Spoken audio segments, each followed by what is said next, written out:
June 8, 2020, Beverly Hills. In a city where luxury and tranquility are part of everyday life, something happened to upset this balance. At 7:42 a.m., a 911 dispatcher received a strange call. A woman's voice sounded calm, almost cold. "My husband is not breathing. I think he died in his sleep." It was Laurel and Shepard, a famous art curator and favorite of the elite circles of Beverly Hills. A few minutes later, an ambulance arrived at the modern mansion she shared with her husband, Harlan Drake, a famous architect. They found his body in the bedroom. The bed was perfectly made, as if for a photo shoot. On the bedside table was a cup of unfinished tea. The room was perfectly quiet, but something about the scene made me feel uncomfortable. Lorelei stood next to me, dressed in an immaculate yoga suit. Her voice was steady, her movements calm. No tears, no signs of shock. She just said he complained of fatigue. It must be his heart. But first impressions are deceiving. The perfect facade of this death began to crack as soon as the police paid attention to the little things that didn't fit the picture. What was Laureline hiding? And how did a morning in Beverly Hills turn into the beginning of a mysterious case? Harlan Drake was the epitome of modern success. Born into an average family, he realized his passion for architecture early on. His talent was noticed at university. And by the time he was 30, he had become a star in the world of modern design. His studio, Drake Designs, became synonymous with luxury real estate. Harlan's projects were characterized by a unique combination of functionality and aesthetics. He created not just houses, but spaces that reflected the lifestyle of their owners. In addition to business, Harlan was actively involved in charity. He financed educational programs for young designers and participated in the restoration of historical monuments. The press loved Harlan for his modesty and professionalism. He was often called the architect of the future. However, outside of his work projects, he was a man who loved silence and harmony. His work schedule was intense, but he always tried to maintain a work-life balance. Laureline Shepard was the other part of this brilliant duo. Her life has always revolved around beauty and art. As the curator of a local contemporary art gallery, she had a natural gift for discovering new talent. She organized exhibitions that attracted not only locals, but also international audiences. Her sophisticated style and elegance became her trademark. She was the center of attention at every social event, and her images became the subject of discussion in the local press. Laureline was the embodiment of the ideal wife for a man of her status, refined, intelligent, with perfect manners. But behind the outward grace was a strong personality who was used to getting what she wanted. Laureline knew how to stay at the top of the social hierarchy. Her reputation was impeccable, but there was something elusive about her that made some people feel as if they were only seeing the tip of the iceberg. Harlan and Laureline's estate in the hills of Beverly Hills was more than just a house. It was an architectural masterpiece created by Harlan himself that reflected his style and talent. The glass and concrete building had clear geometric lines, open spaces, and stunning views of the city. The house included everything you could dream of. A private pool, a studio for Harlan to work in, a reception room that Lorelei used for her art events, and even a library with rare books they collected together. Every detail of the interior was thought out to the smallest detail. The paintings on the walls, the sculptures in the hall, all of it was chosen by Lorelei and reflected her impeccable taste. This house was their place of power, but also a symbol of their contradictions. Together, they created the perfect picture of a successful couple, an ambitious architect and his sophisticated wife with a taste for art. But this perfection came at a price. Their life was constantly under the spotlight of cameras and the attention of others. Harlan loved peace and solitude, while Lorelei enjoyed social life. This house, which was supposed to be their fortress, eventually became a stage for deep disagreements. It reflected their success, but also hid the shadows of their personal dramas. And it was here, within these walls, that an event took place that destroyed the perfect picture forever. The spring of 2020 brought numerous changes to the world. The COVID-19 pandemic has forced many to rethink their habits and adapt to the new reality. For Harlan Drake, this meant fewer orders and frequent discussions about budget cuts, even at his successful Drake Design studio. During the quarantine, he began to monitor his finances more closely. But the more he analyzed his bank statements, the more questions he had. Expensive jewelry, designer clothes, monthly payments for exclusive spa treatments. The amounts were not just high, they seemed incomprehensible. "It's for the gallery," Laureline would say when he asked. This is a gift for a client, but a $5,000 dinner bill at a restaurant Harlan hadn't visited raised suspicions. One day, he found a bill for a private vacation in Malibu, where he said Laureline had been without his knowledge. Their conversations became more tense. "This isn't about money," Harlan said. "This is about respecting our life together." Laureline just brushed it off. "I'm just trying to maintain our social standing. You know how important that is to my job." However, the more questions arose, the more Harlan began to doubt whether he really knew his wife as well as he thought he did. Their conflicts culminated in one accidental discovery. In April 2020, Harlan was working in his home office when he looked in his desk drawer for medical prescriptions. Instead, he found a package of contraceptives that had expired a few weeks earlier. It came as a shock to him. They had long discussed wanting to have children. For Harlan, it was an important part of their future. Laura Lee never said she didn't want children. On the contrary, she always agreed that it was a matter of time. When he presented the find, the conversation turned into a conflict. "How long has this been going on?" he asked. "We're just not ready," she replied. "Your work, my gallery, is not the right time to have children." For Harlan, this was a betrayal. He couldn't understand why Lorelei hadn't told him straight up. Her decision to avoid motherhood without discussing it was a blow to him, that he perceived as the destruction of their shared dream. While Harlan and Laureline's marriage was bursting at the seams, someone new came into Laureline's life. Cole Ashton, a 28-year-old yoga instructor, worked at the prestigious fitness club Laureline attended. He was attractive, attentive, and the exact opposite of her husband. Cole knew how to listen, joke, and most importantly, admire her achievements. Their relationship began as a standard yoga class. Cole helped her regain her balance and relaxation after a stressful day. But very soon, these lessons grew into something more. Cole started inviting her to private classes, which ended in long conversations at a cafe near the club. For Laureline, he became what Harlan had long since ceased to be, a source of attention and support. She began to share with him her frustrations in her marriage. Complaining that Harlan did not understand her needs, Cole encouraged her to think about changing. "You deserve more than just being a part of his world," he said. "You have the right to be happy, and if he doesn't appreciate that, maybe you should think about a new life." In May 2020, their meetings became regular. Laureline began to come up with reasons to spend more time away from home. She explained to Harlan that it was due to her work at the gallery, but she was actually meeting with Cole. They visited hidden corners of Beverly Hills together. Small restaurants, cozy parks. Cole knew how to create a sense of adventure, which had not been in Lorelei's life for a long time.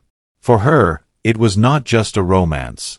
It was an escape from a reality that was becoming more and more like a trap. But this escape had a price.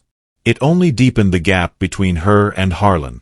And although Laureline might not admit it openly, the thought of a new life without her husband began to seem more and more appealing to her.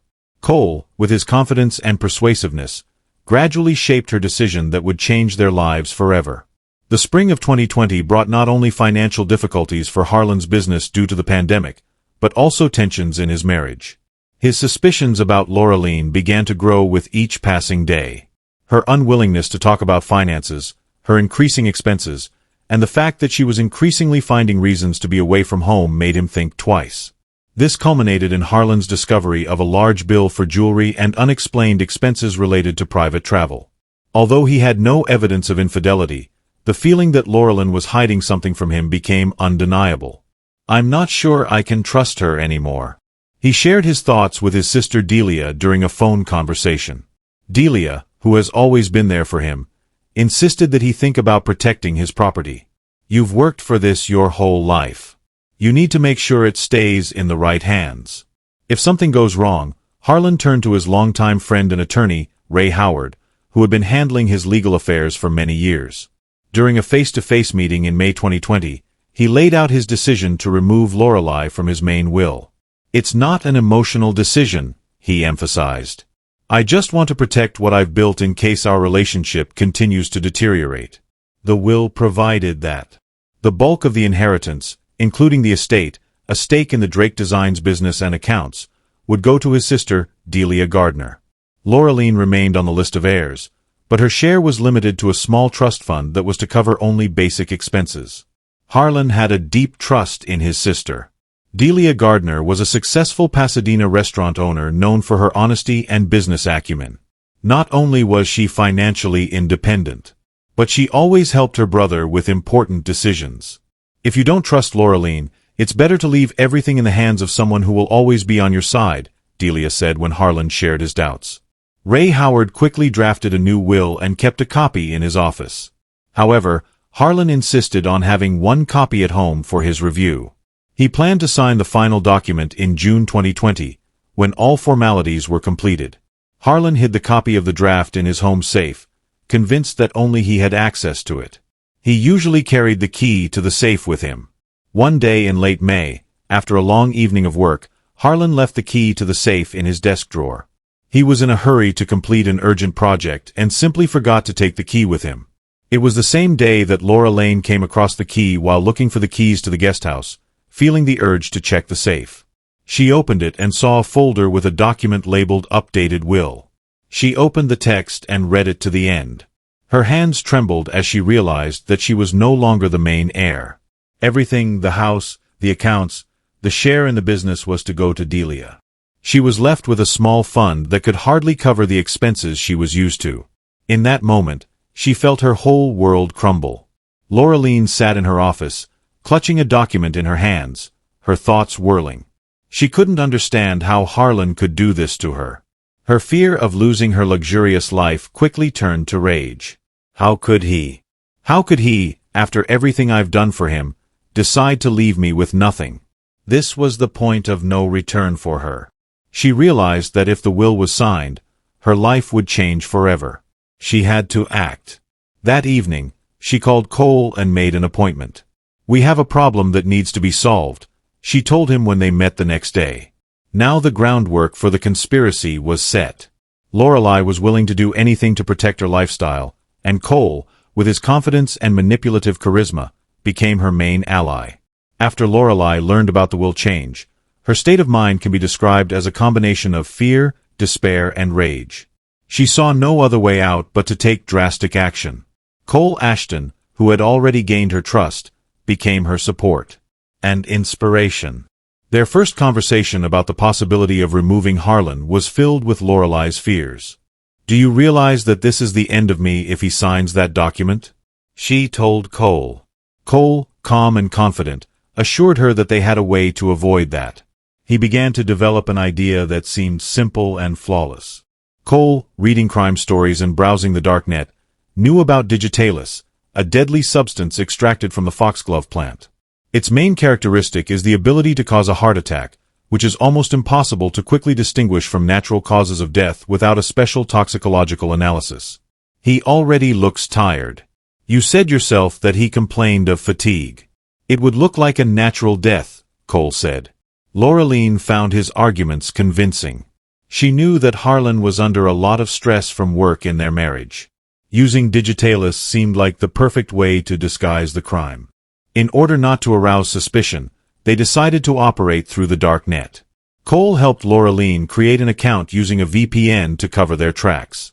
Through the anonymous platform, they ordered several capsules of digitalis, arranging for delivery to a rented mailbox in a neighboring town. A week later, Laureline received a delivery notification. As she picked up the package with a small, inconspicuous box, she felt the true weight of her decision for the first time. She put the box in her bag, quickly returned home, and locked it in one of her drawers. "This is just a means to achieve justice," she convinced herself. Cole realized that their plan could only succeed if Laureline had an impeccable alibi. They worked out several steps in detail. Laureline began actively posting photos and updates to her accounts. She posted photos from meetings at the gallery, commented on upcoming exhibitions, and even shared pictures from her yoga class. They agreed that the morning after the crime, Laureline would be at a group yoga class at the club that started at 7:30 a.m. Cole was to be there to confirm her presence. On the night of the crime, she scheduled several work emails to be sent and published a post on preparing for the exhibition to make it appear that she had been working all evening. The key element was deciding when to act. They settled on Friday night, knowing that Lorraine would have a yoga class the next morning, which would provide her with an alibi. The digital line was to be added to Harlan's tea late in the evening. This ensured that the poison would take effect in a few hours and death would occur when everyone was asleep. Lorraine cleaned Harlan's bedroom to make it look perfect. She left his favorite book on the bedside table, along with a cup she planned to fill with the poison tea. Once the poison took effect, Lorraine was to open a window to keep the temperature in the room lower, slowing down the decomposition of the body. Pretend that nothing had happened by staying in her room. On the night before the crime, Lorraine acted cautiously. She cooked dinner, tried to be friendly, creating an atmosphere of calm. Harlan unsuspectingly went to work in his office after eating. Around p.m., she approached him with a cup of hot tea. "Drink this. It will make it easier for you to sleep," she said, smiling. She watched as he took the cup and took a few sips. That was the moment when her decision became irreversible. After that, she left him in the room, watching her every move to make sure she didn't leave any traces. Before going to bed, Lorraine checked her social media once again, sent scheduled emails, and left her phone charging in the living room to give the impression that she was busy. At 6:45 a.m., she entered Harlan's room. His body was still and his face seemed calm. She opened the window, adjusted the blanket, and took a few deep breaths, trying to calm herself before her next move. At 7:42, she dialed 911, her voice cold and controlled. "My husband is not breathing. I think he died in his sleep." At first glance, Harlan's death appeared to be natural. Forensic experts found no visible signs of violence during the initial examination of the body. The police were ready to classify it as a natural death due to a heart attack. However, the situation began to change when his sister, Delia Gardner, intervened. Delia arrived at the estate the day after her brother's death, and her behavior immediately attracted the attention of the police. She was sure that Harlan could not have simply died in his sleep. She knew his habits, his healthy lifestyle, and how carefully he took care of his health. "My brother was in great physical shape. He never had any heart problems," she told the detectives, insisting on a thorough forensic examination. The police had no reason to refuse, especially considering that Delia had mentioned an upcoming change in her will that could motivate someone to commit the crime. The results of the toxicology analysis that Delia insisted on conducting were the deciding factor. A few days after Harlan's death, experts found high levels of digitalin in his blood.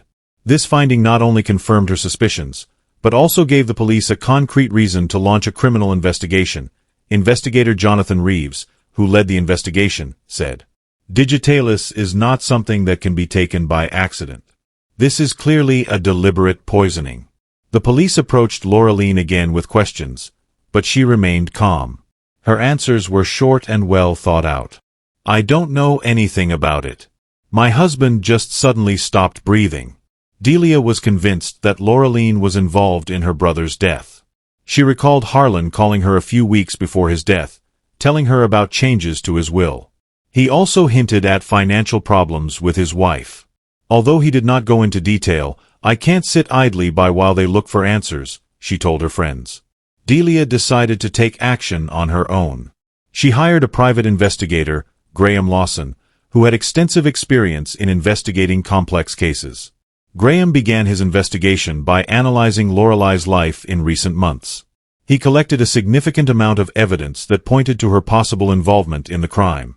Lawson obtained surveillance footage that showed Lorraine and Cole visiting the same hotel several times. They stayed there for hours, which confirmed their close relationship. The detective tracked Lorraine's transactions on the dark net. Through her computer, he found log files that indicated the use of a VPN and the ordering of poison to a fake account. On Cole's phone, which the police later seized, they found correspondence between him and Lorraine. One of the messages read, "We have to do this before he signs the document, otherwise I will be left with nothing." This evidence was key to expanding the case. Delia handed over all the evidence she had found to the police, which greatly accelerated the investigation. Investigators summoned Cole Ashton for questioning, using Graham's information as a basis for specific questions.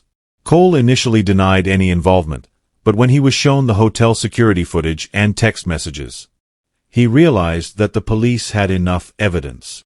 Under pressure from detectives, he began to confess. Cole described in detail the entire plan he and Lorelyn had devised. He confirmed that it was Lorelyn who ordered the digitalis through the dark net. Together, they created an alibi for her, including social media and morning yoga classes. On the evening before her death, Lorelei added the poison to Harlan's tea.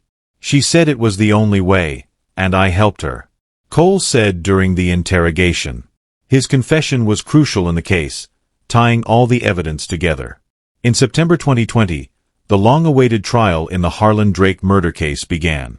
This case caused a wide resonance in Beverly Hills, and all local media closely followed its progress.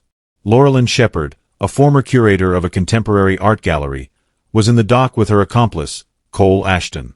The courtroom was crowded with journalists, lawyers, and even ordinary citizens who wanted to see the end of this drama. Lorelyn looked depressed but kept her cool. Cole, on the other hand, seemed confused and too quiet. The prosecution presented a carefully constructed chronology of the crime, supported by evidence and testimony. Prosecutor Marcus Gill described how Lorelyn and Cole had been planning the crime for several weeks, detailing each stage. From ordering the digitalis to creating an alibi, prosecutors used Cole's testimony as key evidence. The video of his confession, in which he details Lorelyn's role and his own contribution to the crime, became a centerpiece of the case. Prosecutors emphasized Lorelyn's financial motive. They demonstrated that she had learned about changes in her will that left her without a significant portion of her inheritance, and that this was the reason for her decisive actions. Lorelyn's lawyer tried to portray her as a victim of Cole's manipulation. He argued that Cole influenced Lorelyn by exploiting her emotional weakness and fear of losing everything. Lorelyn acted under pressure and could not fully realize the consequences of her actions. The defense also tried to cast doubt on the credibility of Cole's confession, arguing that he could have exaggerated her role to get a lesser sentence. However, these arguments did not convince the court. As the evidence presented by the prosecution was too convincing, after 3 weeks of hearings, the jury found Lorelyn Shepard guilty of second-degree murder. Although her lawyers asked for mitigating circumstances to be considered, the judge emphasized the premeditation and cold-bloodedness of her actions. Your actions were not only planned, but also brutal. You put your own ambitions above the life of a human being, the judge said during the sentencing. Lorelyn was sentenced to 20 years in prison without the possibility of parole for the first 15 years. Cole Ashton, who cooperated with the police and testified against Lorelyn, was sentenced to 8 years in prison for complicity.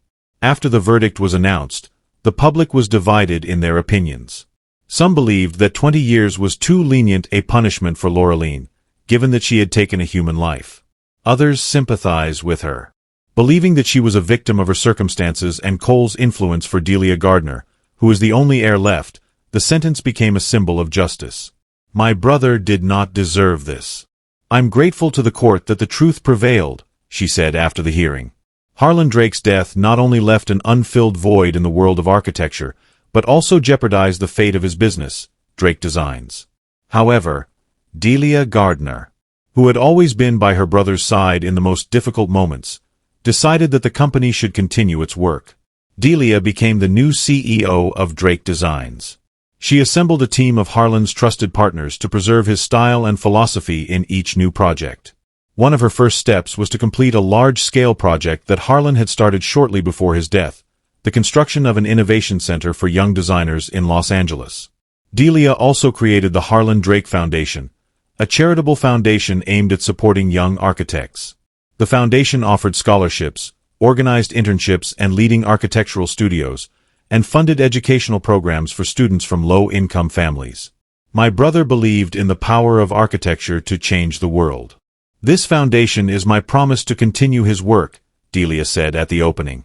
The foundation quickly gained popularity, attracting investments from leading corporations and celebrities who knew Harlan personally. Lorelyn, who was sentenced to 20 years in prison, spent her first months in prison in complete isolation. She never admitted her guilt, continuing to claim that she was the victim of Cole's manipulations. Her former friends and acquaintances completely turned their backs on her, and her name became synonymous with deception and greed. Cole, who was sentenced to 8 years in prison for complicity, became more open to talking about his role in the conspiracy. He has been working with psychologists to try to understand what made him take that step. This case was a warning to many in Beverly Hills. It showed that behind a perfect facade, a dangerous truth can be hidden. Wealth and status cannot protect against human weaknesses such as greed, fear, and the desire for control. This is a story not only about a crime, but also about what happens when we let our ambitions destroy everything we value, said one of the journalists who covered the case. Thanks for watching. Subscribe and like this video for more true crime video. Don't forget to leave your thoughts and theories in the comments section below. Take care and see you in the next video.